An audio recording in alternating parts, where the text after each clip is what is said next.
Bonjour à tous. Aujourd'hui, dans les anniversaires oubliés, le 17 décembre 1498. Alors, cet anniversaire oublié va faire écho à notre premier volet des anniversaires oubliés, le 6 décembre dernier, puisque le 17 décembre 1498 est marqué d'une pierre blanche, étant donné que Louis XII, roi de France, répudie Jeanne de France, son épouse, qui n'a pas réussi jusque-là à lui donner une descendance. Et surtout, fondamentalement parlant,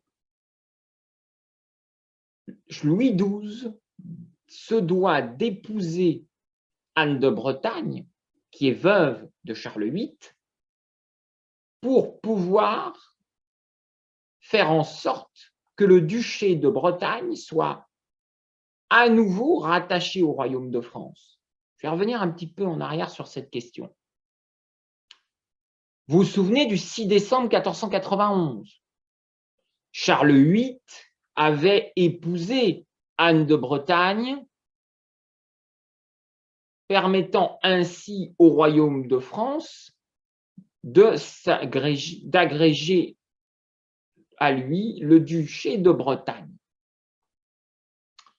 Oui, mais voilà, dans le contrat de mariage, il était prévu que Charles VIII, s'il décédait, Anne de Bretagne devrait épouser son successeur afin que la Bretagne reste dans le giron français, car Anne de Bretagne reste duchesse de Bretagne.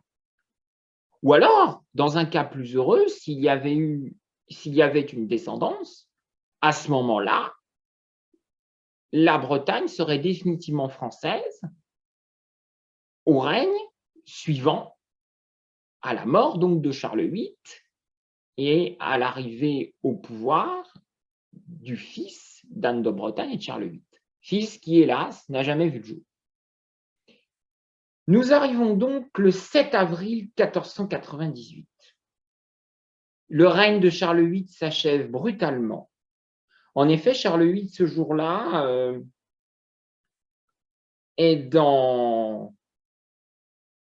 il est au château d'Amboise et il fait une partie de jeu de paume qu'il remporte. Et juste après la partie de jeu de paume, il est tellement heureux d'avoir gagné cette victoire, il saute de joie. Malheureusement, sa tête tape contre le linteau de la porte du jeu de paume et il va mourir peu après, des suites d'un traumatisme crânien.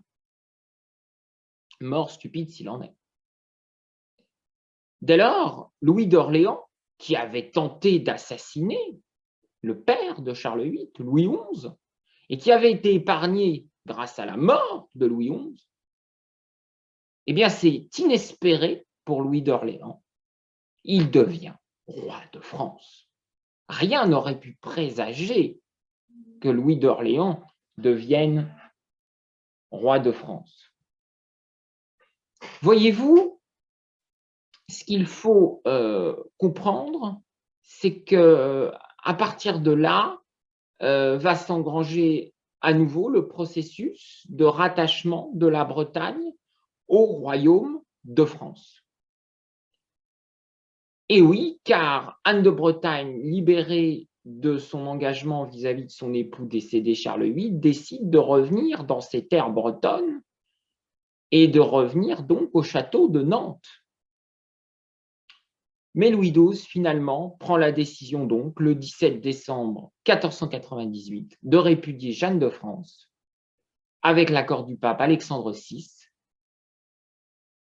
et il décide de lever une armée, car Anne de Bretagne n'entend pas se laisser faire cette fois-ci, pour s'emparer du château de Nantes et épouser de force Anne de Bretagne.